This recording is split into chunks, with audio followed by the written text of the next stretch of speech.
want to bring in Ambassador John Bolton, former U.S. Ambassador to the United Nations and a Fox News contributor. Ambassador, good to see you. Glad to be with you. Okay, I got to ask your take on Rahm Emanuel's stance. I mean, there he is at Trump Tower yesterday meeting with Donald Trump.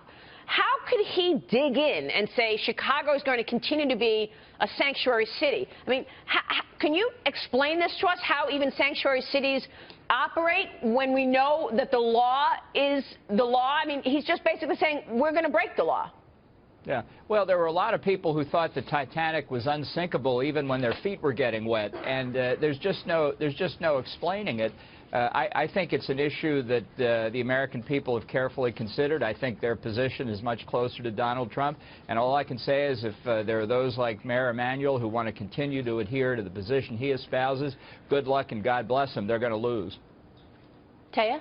Yeah, I mean, I think this is always a good idea to give power back to the states and the cities and see how it works. Like we were talking about earlier, it's a more pure experiment of what actually works.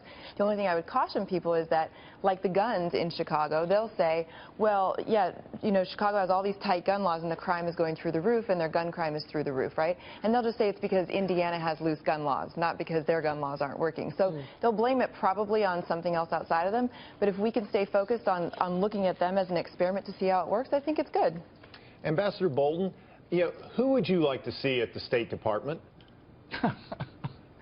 Well, you know, let's take your name off the list for just a second so you can be more objective.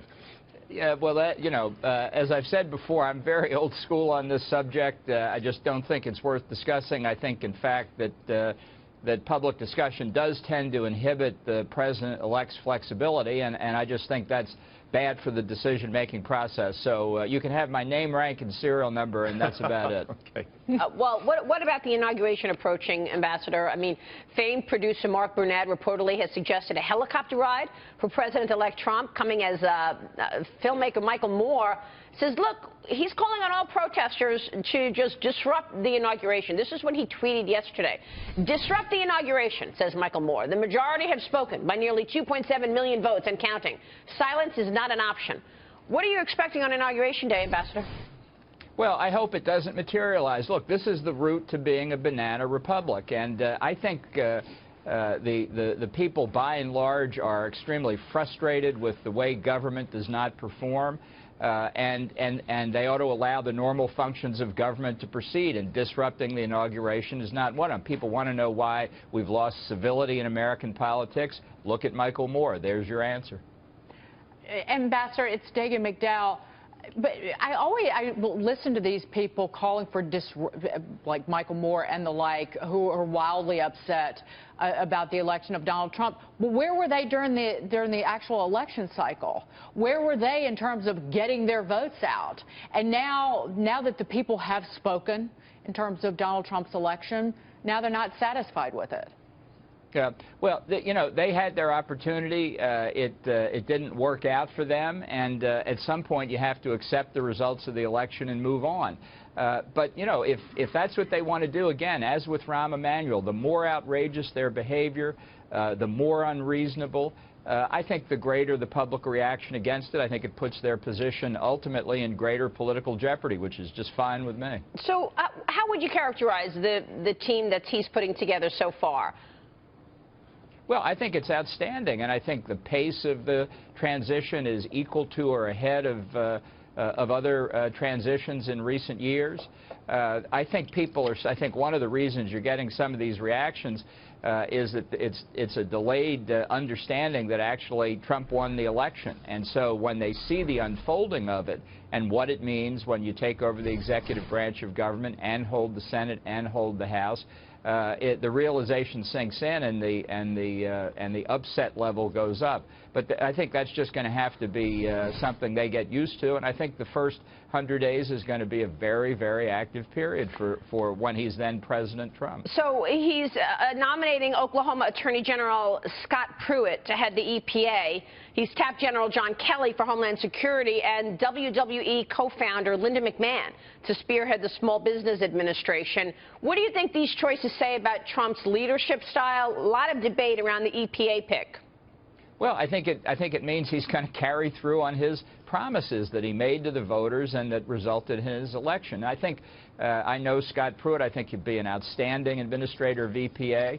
And it really demonstrates, I think, a problem in Washington that I certainly saw in my own case at the UN. There are a lot of people in the Democratic Party who think that the head of the EPA should be somebody who favors a bigger EPA and more environmental regulations. It's a kind of ratchet effect. Once something happens, you can never roll it back. And if you disagree in any particular with the situation you inherit, that somehow you're not qualified. That's fundamentally wrong.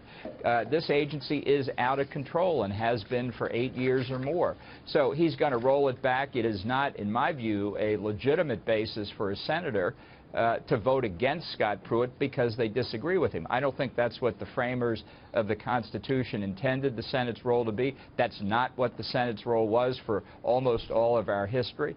They should look at competence. They should look at moral turpitude. These are disqualifying factors. Disagreeing with the nominee is not a reason to vote against him. Ambassador, let's drill in a little bit on the campaign promises issue, because do you think that Trump is making a mistake by walking back a little bit on his position with the Dreamer Act? Or do you think that he's striking a reasonable compromise between what maybe some of his more right-wing campaign supporters might have wanted and Rahm Emanuel on the extreme left? Do you think he's walking a good line, or do you think he's making a mistake by pulling back on some of the Dreamer issues? Well, I'm not sure we know enough about how this is going to play out. There's a lot on the table here. You can't do everything at once. That is a reality. And I'd have to say, I think fundamentally what Americans, what really sets them off is less the particulars about admission to the United States and more about the question of Americanization. I think people recognize the strength of our society as people from all over the world have come here and been made Americans. And under Obama, I think the tendency was to go in the other direction. It was symbolized not by Obama, ironically, but by Al Gore, who once talked about our wonderful national motto, E pluribus unum, out of one, many. Now, he obviously didn't do well in 8th grade Latin because the motto means out of many, one. That has been the secret of success for America, and I think if we give up on Americanization, that's the real problem. Wow. How do you, but Ambassador Bolton, how do you turn the ship, so to speak? Because the country is headed in one direction. How do you turn it without legislating that, without basically force of law? Well, I think the President-elect has made it very clear he's got a big stack of executive orders he's going to revoke on day one, and I think this is the peril of the Obama approach. I've got my pen and phone, and I'm going to do what I want. That lasts right up until a new president comes in and takes them all off the table. Yeah. There is going to be some legislation required, and I think the issue looking forward is with majorities in both houses of Congress, how much you can get through. And if the Democrats choose to be obstructionist, which is entirely possible, then you take it to the country in 2018. Yeah.